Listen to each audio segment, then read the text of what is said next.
What's up, everybody? Jason from Jason's Exotic Reptiles. If you're a beginner and you're looking for something that isn't as boring, dull, and frustrating as a ball python, this video is for you.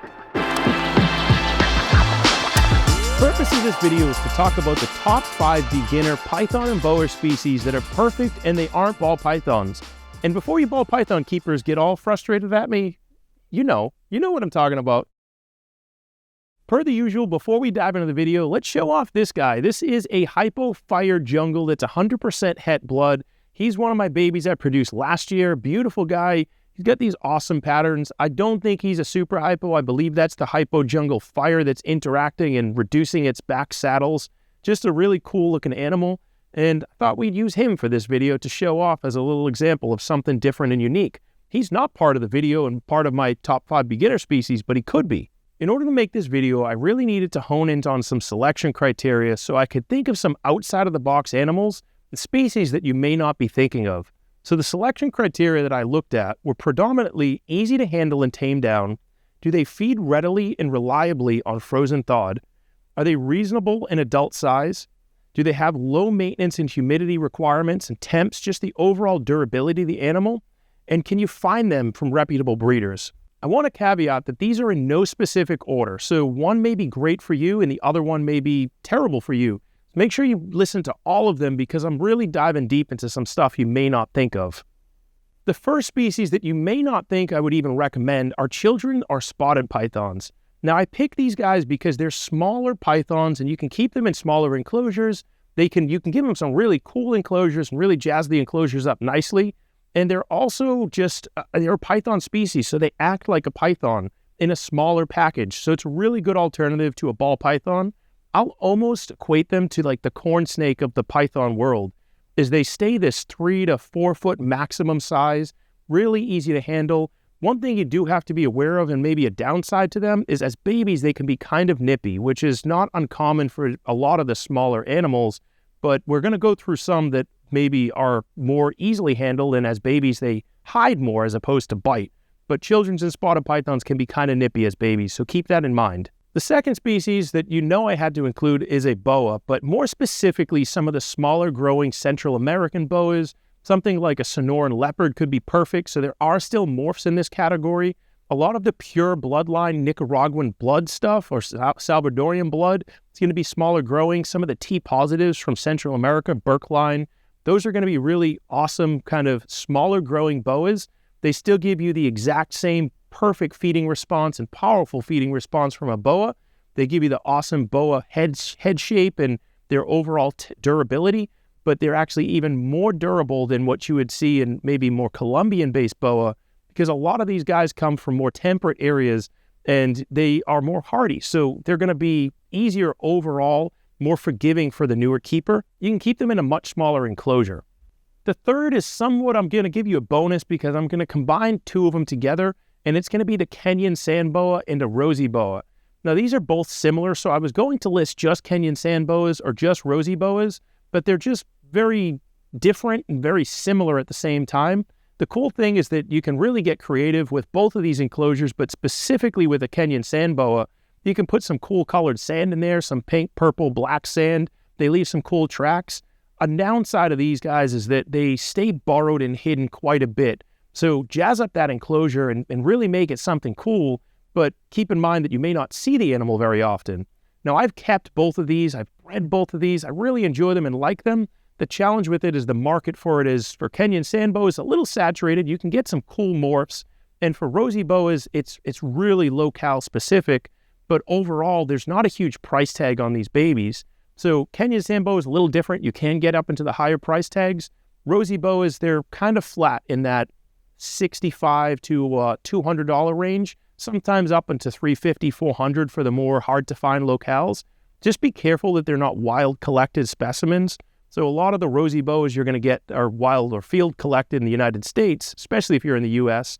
And overall, they're super cool animals. They give you that personality of a boa and a python, but they're very, very unique in that same sense too, is they have this shovel-shaped head. They like to burrow, but they're just a very hardy overall animal. They typically feed readily, and they get to a very, very manageable adult size. Some of these adults can be kept in a 10-gallon tank or equivalent if you're looking into rack systems or different types of exoterra type enclosures. One thing to note is if you're a breeder, then these aren't going to fetch the highest dollar value, but they're super cool pets. So you may see me have them again in the future as a pet. I don't think I will breed them, but I really enjoy them as a species. I've had rosy boas, I've had Kenyan sand boas. I just like the interaction of them. They're kind of like these short, stubby looking, like little worm type of snakes, but they are a snake and they interact like a reptile and like a snake. So excellent option if you want something that's easy to care for in a small enclosure. A small packaged snake is just a really cool animal. They're very unique in how they move and how they interact with you. Pick number 4 is going to be the Dumerals Boa. Now, I love Dumerals Boas, but this is the word of caution, is they can get quite large. I would say that my Dumerals Boas are larger than maybe 90% of my boa constrictors and pythons that I have here. So keep in mind that these are not a smaller species, and they are ground boas. They do climb, but they're kind of clumsy, especially as they get older as climbers. They prefer to be down low. They prefer to be burrowed under stuff. So it's another species you may not see out an awful lot, especially if you have deep substrate or leaf litter, but their pattern is incredible. They interact very different than a boa, or I should say slightly different than a boa. Their feeding response is unreal. I will caveat that babies can be kind of picky on their prey, especially when they get started. So I try to get them all on frozen thawed mice right away. However, after shipping, sometimes shipping does something to them. I don't know if it's the temperature drop or the stress of shipping, that sometimes they can revert back to wanting live, or a key trick with them eating is quail. Something about quail Dumerals boas love. So sometimes you need to get them back feeding by bringing in quail, then using quail scented mice. So babies can be a little picky on eating. Once they're established and going, they're on, and their feeding response is really, really cool. They're a smaller growing, or I should say slower growing boa, which is cool because you get to grow with the snake. So if you want a larger snake, but you're not really prepared to get something instantly large, this snake will be a nice option for you to grow into it. So Dumerals boas, awesome. I breed them. I recommend them, whether you get them from me or somebody else, and you can find them pretty readily available lately. Past years, they were super available. Then they became kind of hard to find, and now they're coming back as being kind of readily available again. So really like Dumerals boas. I recommend them for beginners. The 5th species I'm going to throw out there is a Bretles Python. Now, Bretles used to be extremely hard to find, but they're making a comeback, a strong comeback. And I go to reptile expos often, or frequent enough, and there's usually somebody with Bretles Pythons. I like them because they have just an incredible pattern, super unique colors. They usually handle pretty easily, and you can give them that kind of a boreal setup. They're not going to perch like a green tree python will, which they have that perfect coils, or an emerald tree boa, but they're more of this carpet python type of species that's a little outside of the box of a traditional carpet python. They're also typically a little calmer than a carpet python might be as babies, and they give you a nice dynamic and something different and unique from what you might normally see, while still being very handleable, really personable, and an awesome pet species. One other thing to note about Bretles Pythons is there is a market for them, and it's increasing, which is probably why you're seeing them at the shows. There's not a huge group of color morphs that you can pull into them, but they're really cool as just a pure, unique python species. They give you all that cool stuff, and if you're a breeder, you may actually be interested in picking these up to breed. If you're a pet keeper, they give you an awesome pet snake. You don't really need to worry about the breeding aspects, and they're still relatively affordable. Another quick component is some species you may want to avoid as a beginner, and I'm going to throw it out as a couple different categories. One are going to be some of those larger constrictors that have a strong feeding response or can sometimes have a less predictable temperament overall. These are going to be your reticulated pythons, your anacondas, your rock pythons. Now, one, they get large and they get large quick, but two, they're just they have this response sometimes that newer keepers are not prepared for. Now, if your heart is set on a reticulated python, an anaconda, or a rock python, make sure you check your local laws, because there could be some liability and there could be some things that they don't allow. So certain states, my state doesn't allow any of these, and that's not why I'm not recommending them. I've had reticulated pythons before. I've never personally had anacondas, and I've had rock pythons way long ago, but they get super large, and a lot of people are not prepared for how to handle and manage this ginormous snake, reticulated python specifically, that move really quickly. Even the dwarf species are going to get pretty large. So be prepared for that if you do want to do your research and dive into that. But a lot of newer keepers are not going to be ready to handle this giant snake. They like the concept and the idea of a giant snake. And in that case, I may push you more towards a Burmese python. Now, Burmese pythons get large quickly as well, but they're more laid back. I kind of consider them as like the golden retriever or the lab of the python world.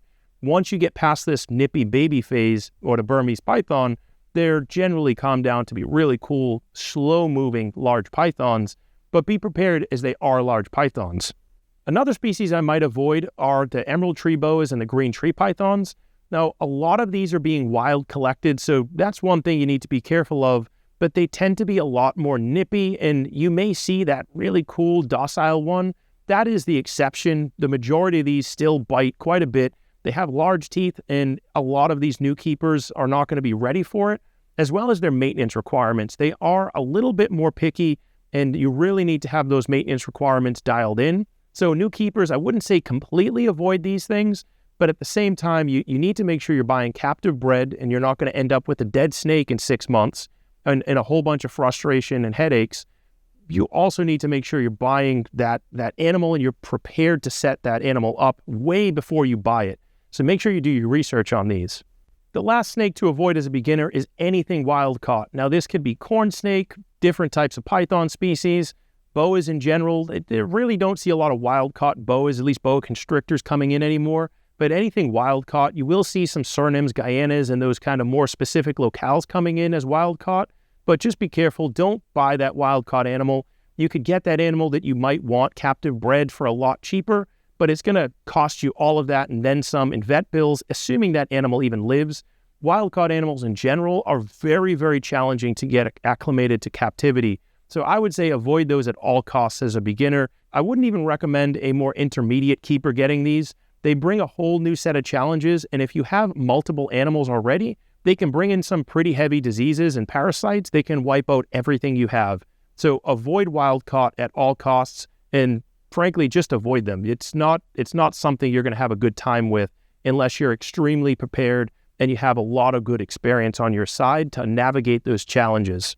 So if you're just starting out, I hope you guys like those 5 species that I laid out for you. Let me know in the comments, did I miss something? Is there something else that you would recommend as that starter species? I'm sure there's plenty out there, and I could go on and on of good stuff for beginners, but I hope you like this video. Drop a comment, and until next video, let's keep it moving.